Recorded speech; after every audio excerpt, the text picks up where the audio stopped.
Science की। तो science क्या है?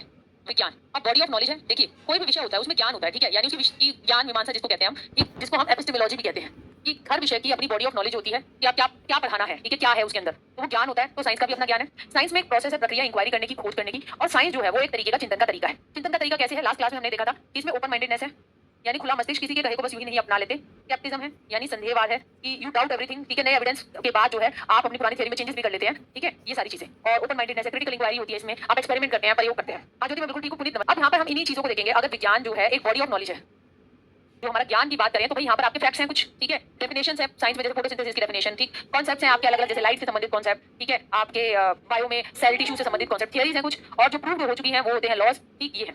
अगर विज्ञान को अगर देखें कि भाई एक इंक्वायरी कन्वेंशन की तरह एक प्रक्रिया है जिसमें हम चीजों को खोजते हैं, तो उसके अंदर हम ये सारी प्रक्रिया कौशल विकसित करते हैं, ठीक है। तो अवलोकन करते हैं, चीजों को ऑब्जर्व करना, ठीक, मापन करना। बेटा आपका डीटी प्लस पीआरटी हमारा अनुमान लगाना, अंदाजा लगाना, किसका आंसर ये हो सकता है, निष्कर्ष निकालना, कंक्लूजन निकालना, वर्गीकरण यानी कि कैटेगरी में डालना कि एनिमल टिश्यू है, ये प्लांट टिश्यू है, इसके अंदर ये डिफरेंस है, ये है। परिकल्पनाएं बनाना, हाइपोथेसिस बनाना, यानी जिस हाइपोथेसिस क्या होते हैं जो हल नहीं होते, वो संभावित हल होते हैं, चीजों को हम प्रयोग करके देखते हैं, सारांशित करते हैं, यानी एक साथ करते हैं। अब वे ऑफ थिंकिंग की अगर हम बात करें, एक सोच का तरीका है विज्ञान, तो ये साक्ष्यों पर आधारित है, हम किसी के बोलने से किसी चीज को नहीं मान लेते। क्रिएटिविटी है, साइंस में आप देखिए नए नए शोध, रिसर्च, किसी ने सोचा था क्या कि ट्रेन जो है ऐसे खच खच खच खच इंजन वाली चलती थी, कोयले से चलती थी, आज देखिए बुलेट ट्रेन है और पानी के नीचे से ट्रेनें जाने को हो रही है। तो सृजनात्मकता बढ़ी ना, आपका इतना रिसर्च हुआ, आपकी नई टेक्नोलॉजी आई, तो ज्ञान से प्रभावित होती है ये, हम पुराने ज्ञान में संशोधन करके नया ज्ञान बनाते हैं, है ना। तो साइंस क्या हुई? एक बॉडी ऑफ नॉलेज, एक प्रोसेस ऑफ इंक्वायरी और एक सोचने का तरीका। अगर आप बात करें दो तरीके की उपागमों की, ठीक, पहले एक्सपेरिमेंट फिर विश्वास होता है, बिल्कुल आप साइंस स्टूडेंट और एक आर्ट के स्टूडेंट में भी फर्क देखते हैं। ये अप्रोच यानी विषय उपागम कई बार पेपर में आया हुआ क्वेश्चन है। अगर आप देखो सिंपल सा है, physics chemistry geography, physics chemistry biology अलग अलग पढ़ाते हो, ठीक है, अलग अलग विषयों में, तो वो हो गया विषय उपागम, सिंपल सी बात है। इसमें आप इन डेप्थ कंसेप्चुअल नॉलेज कराते हो, गहन संप्रत्यात्मक ज्ञान कराते हो। Disciplinary based teaching, separate subject, अलग अलग सब्जेक्ट अलग अलग तरीके से पढ़ाते हो। शिक्षक जो है कंटेंट बेस्ड टीचिंग होती है, जैसे डिफरेंट कंपार्टमेंट्स होते हैं, फिजिक्स का अलग, केमिस्ट्री अलग, बायो अलग। अब टीचर जो है वही ज्ञान का पूरा देवी बना रहता है कि मैं ही पढ़ाऊंगा, मुझे सब कुछ आता है। इस उपागम के अंदर डिसिप्लिनरी, जब हम विषय के आधार पर इन डेप्थ पढ़ाते हैं, मेन पर्पस ये है कि बच्चों को स्पेशलिस्ट, उस चीज में पक्का, बिल्कुल फर्राट और साइंटिस्ट, मतलब इतना ज्यादा उसे बनाना। Mastery of the subject matter by learner, यानी जो अधिगम करता है वो जो विषय वस्तु है उसकी निपुणता पर काम करता है। चॉक एंड टॉक होती है 11वीं 12वीं में। डिसिप्लिनरी अप्रोच की बात की है आपका national curriculum framework school education, स्कूली शिक्षा का जो राष्ट्रीय पाठ्यचर्या रूपरेखा 2023 में आई, उसने बात की है कि विषय उपागम को 11वीं 12वीं में लगाइए। Exploration of interest for further studies, इससे देखिए बच्चे को और पता चलता है कि मैं आगे जाकर क्या पढ़ना चाहता हूं, कि मैं फिजिक्स, मुझे 11वीं 12वीं में बहुत अच्छी लगी तो भाई मैं फिजिक्स ऑनर्स करूंगा, मुझे बायो अच्छी लगी तो मैं बॉटनी ऑनर्स करूंगा, ये सारी बातें, ठीक है। हाँ, तो ये सारे आगे विषय उपागम के भैया फायदे क्या क्या हैं, क्या क्या फायदे होंगे। पहले को किसी चीज को डिटेल में पढ़ोगे तो उसमें आप सब्जेक्ट एक्सपर्ट हो जाओगे, उस विषय में आपकी ग्रोथ होगी क्योंकि आप उसको गहराई से समझोगे, आपकी समय बचेगा क्योंकि आप एक विषय को बहुत डिटेल में पढ़ रहे हो, आपस में जोड़ तोड़ नहीं कर रहे हो, आपकी गहन कॉन्सेप्चुअल अंडरस्टैंडिंग बनेगी, थियरी बनेगी, उच्च लेवल का चिंतन होगा, बहुत सारी थियरी, कंसेप्ट, जनरलाइजेशंस आपके पास होंगे। नुकसान क्या क्या है? नुकसान क्या है कि भाई अलग अलग विषयों में रहोगे तो चीजों को जोड़कर नहीं देखोगे। तो सृजनात्मकता की साइंस, और जैसे साइंस में आपका बायो और टेक्नोलॉजी, ये दोनों आपस में जुड़ सकती है, और एक नया विषय का है बायोटेक्नोलॉजी। मगर अगर आप अलग अलग विषय से पढ़ा रहे हो तो आप उनको जोड़कर ही नहीं देखोगे। आपने न्यूक्लियर फिजिक्स, ठीक है, आपने केमिस्ट्री और फिजिक्स को साथ में जोड़कर कुछ नए डिसिप्लिन आते हैं, उनको आप देख ही नहीं पाओगे, ठीक। भाई एनटीटी बैच में एडवांस क्लासेस में डिसिप्लिनरी अप्रोच की, देखिए इसके लिए बहुत एक्सपर्ट टीचर चाहिए होता है जिसको खुद ढंग से सारी चीजें आती हो। इसमें कम स्कोप होता है समाजीकरण का और सोशल स्किल्स का, ठीक है, क्योंकि इसमें आप आइसोलेटेड तरीके से अलग अलग तरीके से चीजों को पढ़ाते हो, ठीक है। मैं तो बस पूछूं जी कि अपनी मर्जी तय करा दियो बस, अरे नहीं कोई बात नहीं, मैं खुद भी मर्जी बना ही नहीं पा रही हूं, ठीक है। डिसिप्लिनरी अप्रोच, डिसिप्लिनरी अप्रोच में क्या हो गया, अलग अलग विषयों को अलग अलग तरीके से पढ़ाना। इंटीग्रेटेड क्या होता है, समेकित, यानी चीजों को एकीकृत करके पढ़ाना, इसमें ज्यादा समझ बनती है, ठीक है, ये ज्यादा बाल केंद्रित होता है जब हम चीजों को जोड़कर पढ़ाते हैं। इसमें जो हमारे कौशल होते हैं उनको हम विषय वस्तु से जोड़कर देखते हैं। शिक्षण मध्यस्थता का रोल निभाता है, ये एक आधुनिक तरीका है जब हम चीजों को जोड़कर पढ़ाते हैं। लचीलापन होता है, ओपन माइंडेडनेस यानी खुले विचार ज्यादा आते हैं, ठीक है। एक होगा शिवानी आपका सामान्य विज्ञान, जनरल साइंस इसका एग्जांपल है। देखिए जनरल साइंस की किताब जो कि आपकी 6वीं 7वीं 8वीं में है, उसमें फिजिक्स केमिस्ट्री बायो के चैप्टर अलग अलग ना करके जब एक साथ सारे दे रखे होते हैं तो वो एक आपका इंटीग्रेटेड अप्रोच है। अगर फिजिक्स की किताब अलग, केमिस्ट्री की अलग, बायो की अलग, जो कि हमारे 11वीं में होता है, तो वो हो जाता है आपका विषय उपागम, डिसिप्लिनरी अप्रोच, ठीक।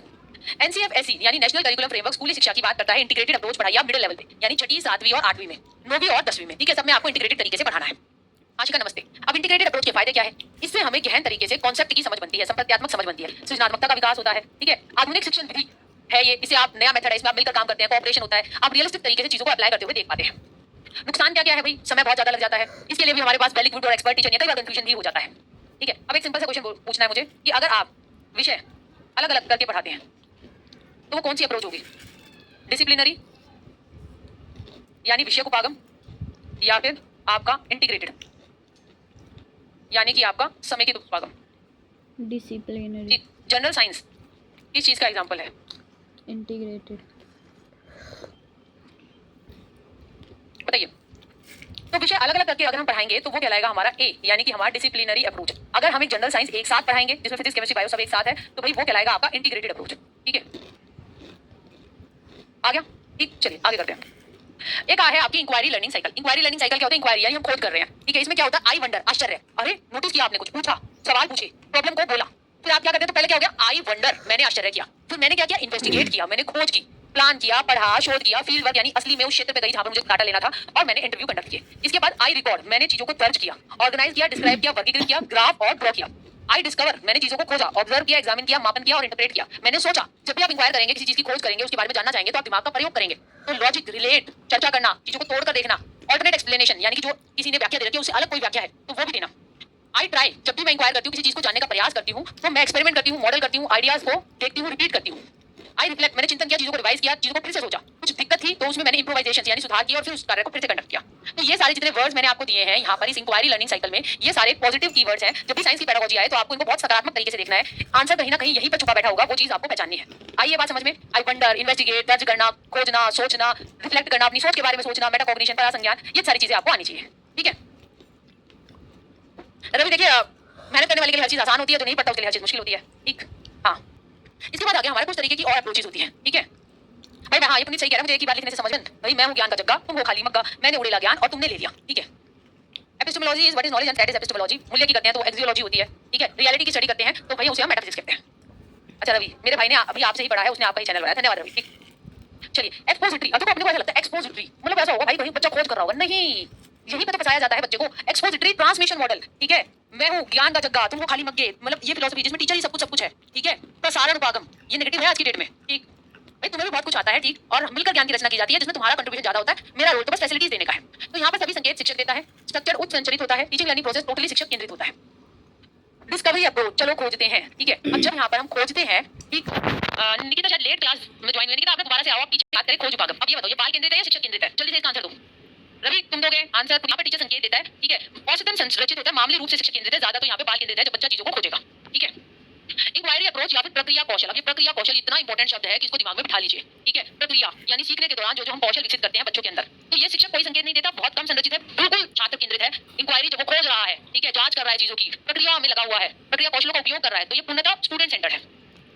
अगर हम देखें टीचिंग मेथड्स, कुछ होते हैं शिक्षक केंद्रित जिसमें टीचर अपनी अपनी चलाता है, तो उसमें आ जाता है आपका व्याख्यान विधि, लेक्चर मेथड, जिसमें टीचर भाषण दे रहा है, बता रहा है, व्याख्यान प्रदर्शन विधि, बोल भी रहा है और साथ साथ करके भी दिखा रहा है। ठीक है, बाल केंद्रित जिसमें बच्चा केंद्र में है, बच्चा सेंटर में है, बच्चा डिस्कवर कर रहा है, समस्या का समाधान कर रहा है, प्रोजेक्ट मेथड जो कि किला पिट्रिक ने दिया था, जो कि जॉन डुई के स्टूडेंट थे, और लेबोरेटरी यानी प्रयोगशाला में जाकर कुछ कार्य कर रहा है। व्याख्यान विधि क्या होती है? व्याख्यान विधि बिल्कुल शिक्षक केंद्रित है, टीचर अपने लॉजिक के अनुसार, अपनी सरलता, अपने सुगमता के अनुसार जो है भाषण देता है। ठीक है, बच्चे निष्क्रिय होकर चुपचाप सुनते रहते हैं, बड़े पैमाने पर यूज किया जाता है। अगर समय का अभाव हो तो लेक्चर मेथड सबसे आसान है, आओ लेक्चर दो, कोर्स खत्म, आगे बढ़ो। मगर बच्चों के लिए बिल्कुल अच्छा नहीं होता, विज्ञान के लिए भी अच्छा नहीं है, क्योंकि लेक्चर मेथड में there is no scope of doing something. अब कुछ बच्चा कर नहीं रहा होता, जब करेगा नहीं, क्रियाशील नहीं होगा, तो वन वे टीचिंग होगी, और वन वे टीचिंग होगी तो वो बोरिंग होगी, है ना, कुछ नया नहीं कर पाएगा वो, बिना किसी तकनीक उपकरण के टाइमली सिलेबस कंप्लीट। ठीक है, हाँ बेटा साइंस पेडागोजी पूरी करानी थी तो तैयारी के साथ जाना चाहिए जब वो लेक्चर मेथड का अप्रोच करें। डेमोन्स्ट्रेशन प्रदर्शन विधि, टीचर डेमोन्स्ट्रेट करके दिखाता है, इसको देखो सुनो समझो विधि भी कहते हैं।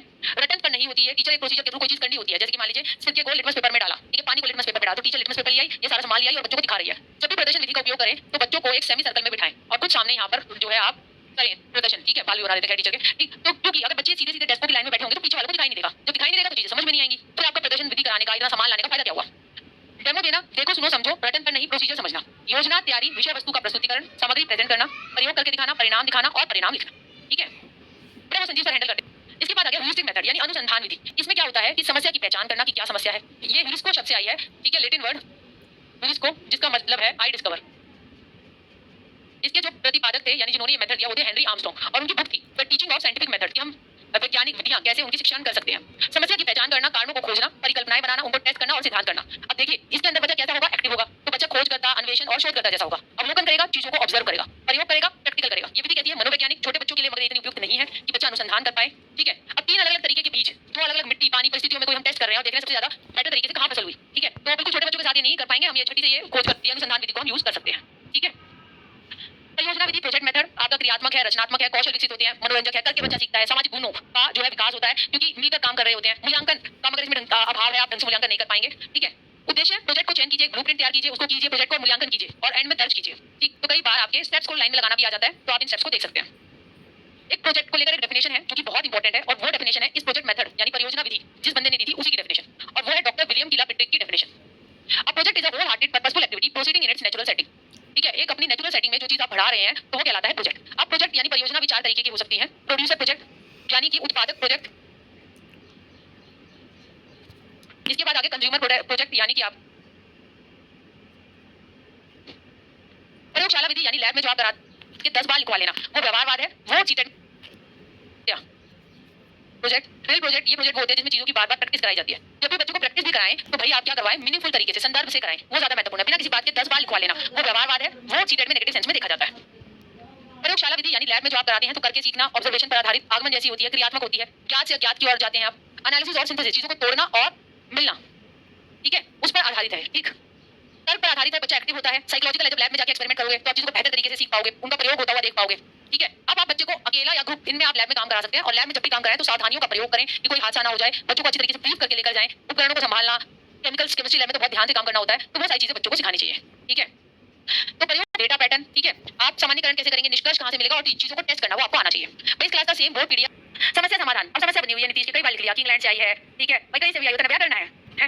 इनको समस्या समाधान विधि की अगर हम बात करें, समस्या की पहचान करो, उसको पेश करो, देखो उसके क्या हल हो सकते हैं, हलों का विश्लेषण करो, एक कंक्लूजन निकालो, ठीक है, हाँ, और निष्कर्ष निकालो। जैसे बल्ब नहीं चल रहा, ठीक है, अब कंक्लूजन निकाल सकते हो आप, मेरे जैसे तो सोचेगा होगा फ्यूज कहीं हो सकता है, लाइट भी तो जा सकती है, पड़ोसियों का बल्ब देकर आएंगे, उसका तो चल रहा है, ओ लाइट गई है, मैंने कहा था ना ऐसे, तो बल्ब जल नहीं रहा तो मतलब नहीं है कि हर बल्ब फ्यूज हो गया है। ठीक, आप उन्हीं की शादी में जरूर जाएंगे बेटा, बिल्कुल, ठीक है, अपनी बुलाएगा, तरक्की आया ढूंढनी है भाई, तुझे जो मिल जाए, और फिर तेरे ब्याह के लड्डू भी हम खाएं।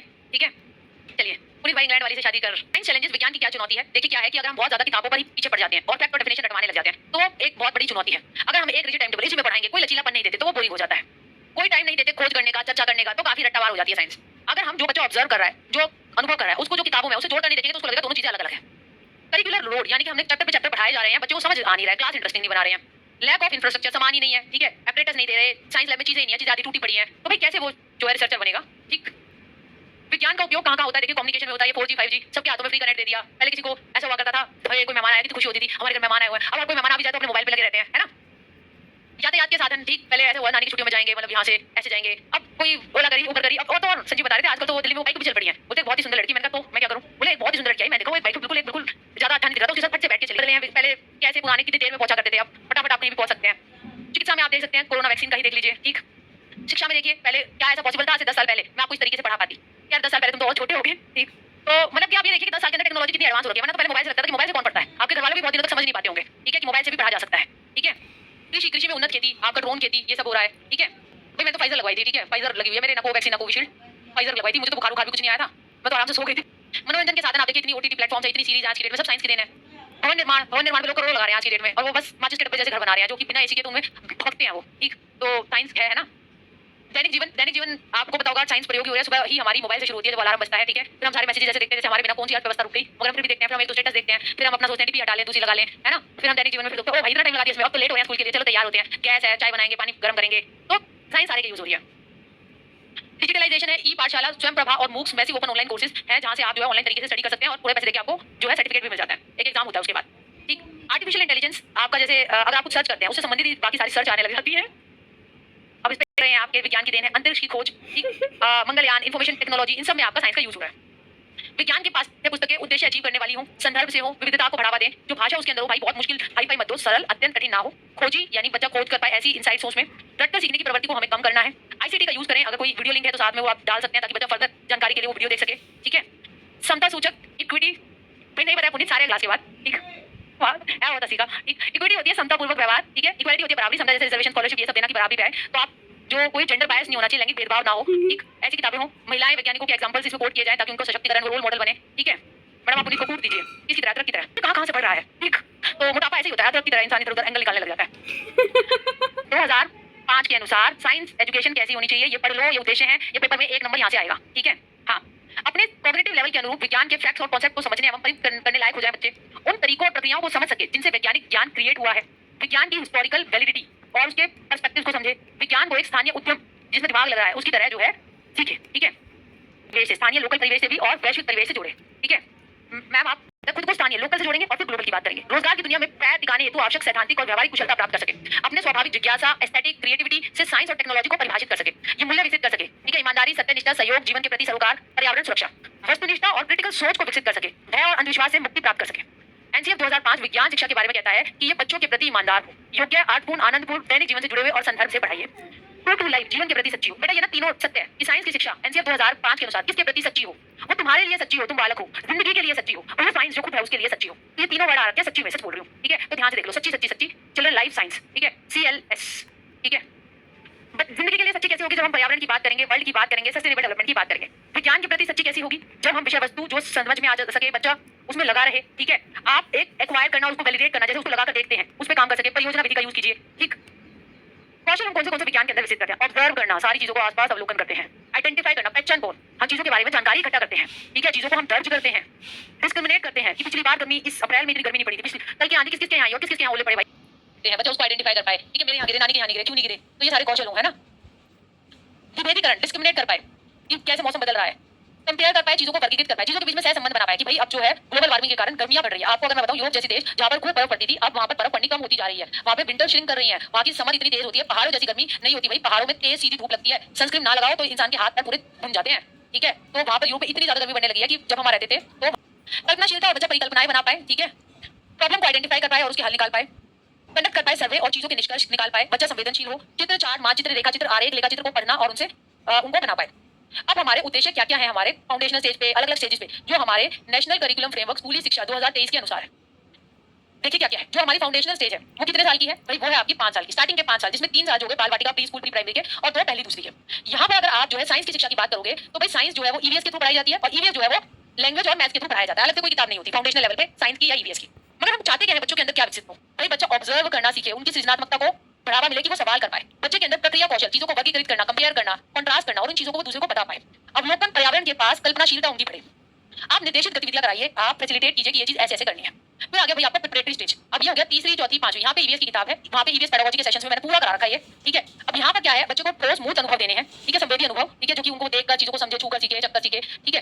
प्रक्रिया कौशल जैसे कि ऑब्जर्वेशन, वर्गीकरण करना, संप्रेषण करना, इंक्वायरी करना, लॉजिकली तर्क से व्याख्या करना, इन्फर करना, प्रिडिक्ट करना, सिंपल लॉजिक के आधार पर बच्चा डेवलप करे एक एटीट्यूड साइंस को लेकर, ठीक है। उसको समझ बने, अनबायस्ड अप्रोच हो, भेदभाव ना हो उसकी अप्रोच में, ठीक है। उसके बाद अगर हम देखें कि सामाजिक प्रवृत्ति और अभेदभाव उपागम, ठीक है। आजकल वोट कीजिए रोज 2 फोन आ जाते हैं, ठीक। स्टेज पे क्या होता है, यानी आपका 6ठी से 8वीं, जहां पर आपका इंटीग्रेटेड तरीके से आपका जनरल साइंस पढ़ाई जाती है। तो मूल संप्रज्ञा विकसित कीजिए, प्रक्रिया कौशल विकसित कीजिए, बच्चा कनेक्ट कर पाए डिफरेंट कॉन्सेप्ट और अंडरस्टैंड कर पाए एक फिनोमेना को। पेपर में क्वेश्चन कैसे आएगा, ये सारे पॉइंट्स पढ़ लेना, ये उद्देश्य है। इनमें से कौन सा आपका मिडिल स्टेज का उद्देश्य नहीं है, ठीक है, तो ऐसे पहचानना आएगा, ठीक। तो ये पढ़ने पड़ेंगे, बाकी मैं समझा ही रही हूँ, ठीक है। मगर जब हम क्वेश्चन करते हैं तो हमें चीजें लड़की हुई दिखाई देती है, क्योंकि थोड़ी पैडागोजी ऐसी हो जाती है, ये करे ऐसी हो जाती है समझानी, ठीक। मगर जब हम क्वेश्चन करते हैं तो आप जो मैंने पढ़ाया है आप उसको बिल्कुल देख पाएंगे। तो ये जो है नेशनल करिकुलम फ्रेमवर्क स्कूली शिक्षा वाला, बेटा ये आया ही अंग्रेजी माध्यम में है, ठीक है।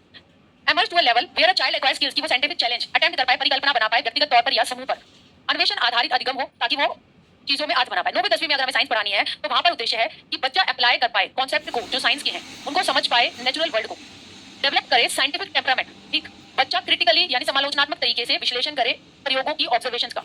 बच्चा डेवलप करे प्रोसेस स्किल्स, ठीक है, जो कि उसको आगे मदद करेंगे, ठीक। इसके बाद बच्चा इन्फॉर्म करियर चॉइसेस भी बनाए कि भाई अगर वो साइंस लेगा तो वो हायर एजुकेशन में किस चीज में वो आगे जा सकता है।